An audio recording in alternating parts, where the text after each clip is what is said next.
How we doing, guys? Welcome to DT's Daily. Now, on today's show, we're going to be taking a look back on last night's Europa League games. Plenty of games to choose from. Plenty of goals. A victory for Arsenal. And a goal of the tournament contender already from Rangers. I represent my fucking self. How we doing, guys? Welcome to DT's Daily. That's right.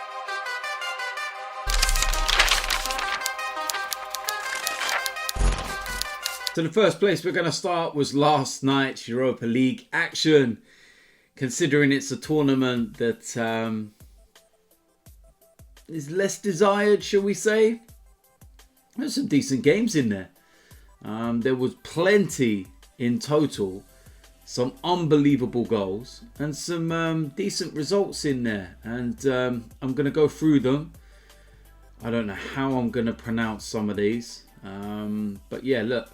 First game was Young Boys against Roma, and it was a 2-1 victory for Roma. Perez and Kumbula with the winning goals in the space of 4 minutes. Young Boys actually took the lead in that game. Brilliant one, this one. Big scoreline as well. Bayer Leverkusen 6, Nice 2. And a very, very comfortable evening. To be honest with you. And Claude Maurice scored in injury time for Nice to, maybe put a little bit of a better picture in terms of the result. But whichever way you're looking at it, it's a humiliating result, really. CSKA Sofia lost at home 2-0 to Napoca. I have never heard of them in my life. Rondon and Diak with a couple of goals there. Dundalk, they lost at home to Molde. Of course, in Arsenal's group. And Dundalk actually took the lead. Murray with the goal. And then Hussein. And then Omer Jafar. Mate, where's his names, man? Why to me all the time? But yeah, that was a penalty. And they were able to turn that round in the space of 10 minutes. So they get off to winning ways. Hapoel Beersheva. Someone winding me up. Beersheva. They beat Slavia Prague 3-1. I don't mean to laugh, but let me have a look at the goal scorers. Oh, seriously. Agadello and a couple from Akalatse, I believe. And then Provod for Slavia Prague. Oh, mate, these names in the Europa League, whether it's the players or the teams, it's like, oh, mate. Lech Poznan, they lost at home to Benfica 4-2. Pizzi and Nunes scored a hat-trick for Benfica. Ishak scored a couple for Poznan. Napoli, they lose at home to AZ Alkmaar. A bit of a surprise result, that one. De Witt scores the winning goal in that game. PAOK Salonika, they draw 1-1 with Ammonia Nicosia. Merge for Salonika. And the other guy scored for Nicosia. Don't even get me started, man. How on earth? PSV Eindhoven, they lose at home to Granada. Molina and Machis, Goetze for Eindhoven. Real Sociedad, they win 1-0. Braga, they win 3-0. Celtic lose at home to AC Milan 3-1. Dinamo Zagreb 0-0 with Feyenoord. Hoffenheim win 2-0. Leicester, brilliant result for them. 3-0 winners. Ludogorets lose 2-1 at home to Antwerp. Karabag, they lose at Maccabi Tel Aviv. Pellets and Moscow draw 1-1. Liberec win 1-0. Lille beat Sparta Prague 4-1. Tottenham win 3-0. Gareth Bale gets himself on the score sheet. And Unai Emery strikes again. Villarreal 5. Sisaspor 3. What was it he once famously said? He'd rather win 5-4 or something than 1-0. Yeah. So the two games that I've not mentioned, and the reason why I'm saving them. First of all, Standard Liège losing at home to Rangers. 2-0, brilliant result for Rangers.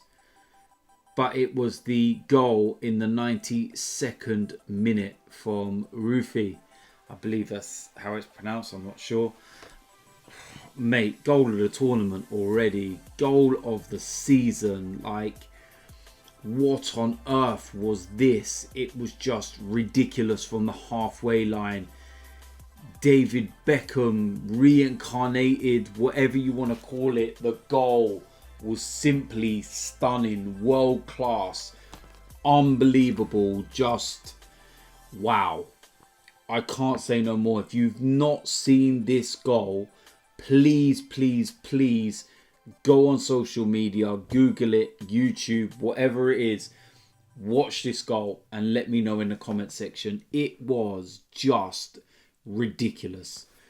I can't say no more than that. And that's a brilliant result for Rangers. First game, winning away from home. They will be very, very happy with that. Last game, of course, was Rapid Vienna against Arsenal. And it was a 2-1 win to Arsenal. And it was 2 goals in the space of 4 minutes that turned things around. A very, very poor first half. Very flat. Kind of a continuation from the Man City game, to be quite honest with you. But then a big mistake from Leno, 51st minute, and Rapid take the lead, and you're sitting there thinking to yourself, boy, Arsenal are going to have to really work hard to try and turn this one around. And then David Luiz goes and gets the equaliser. And then it was the 2 substitutes, Hector Bellerin and Aubameyang, that combined for the winning goal. Lacazette didn't really paint himself in glory with 10 minutes to go with the opportunity that he wasted. And that mistake by Leno as well was not the only one. There was 2 or 3 in the game in that second half where he just looked completely all over the shop. I don't know whether his confidence has been knocked. I don't know whether he's still not fully up to speed yet of everything. And maybe this is why he's playing so many games at the moment. And, you know, games like this where you would kind of think the reserve keeper would play games. So, I don't know, man. Look, listen, we've got a world-class goalkeeper in Leno.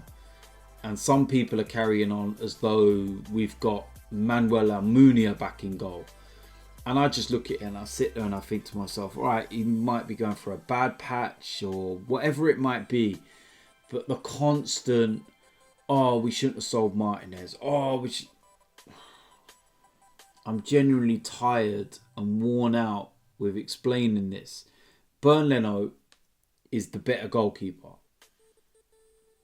Leno is one of the best goalkeepers in world football. Leno is one of our top 2 players over the last year. Saved us countless times. I've lost count, in fact, of how many times he saved us. And he gets injured. Martinez comes in for 10 games. And all of a sudden, Leno's getting this disrespect and the abuse. And it's like...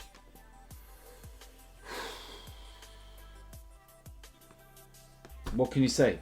It's not great as far as I'm concerned. I'm getting bored of seeing it. And I'm not going to say too much more because I'll end up opening my mouth. And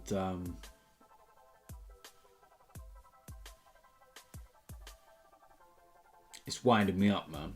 It's winding me up big time because, yeah, guy's one of our best players. And he's been treated like shit. And it's just pissing me off now. All right, if you really wanted Emi Martinez to stay, or you really love the guy that much, then fuck off to Aston Villa and support Emi Martinez.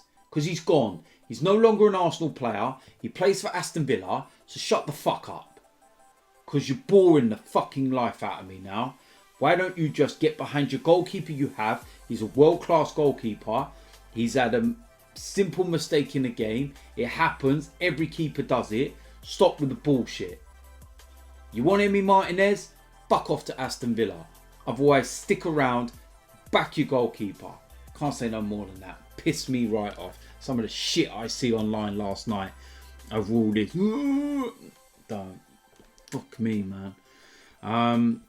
So, there we go. That is it for today's DT's Daily. Just recap on all of last night's games, really, to be honest with you. And looking over some of the results. And they're quite interesting. There were some good games in there. Plenty of goals, like I was saying. Goal of the tournament contender. And Arsenal get off to winning ways. And Thomas Partey as well. Mate, I'll talk about him in my player ratings. But my word, what a performance. So if you're new around here, hit the subscribe button. Smash a like on this video. And I'll see you lot soon. I'm out of here.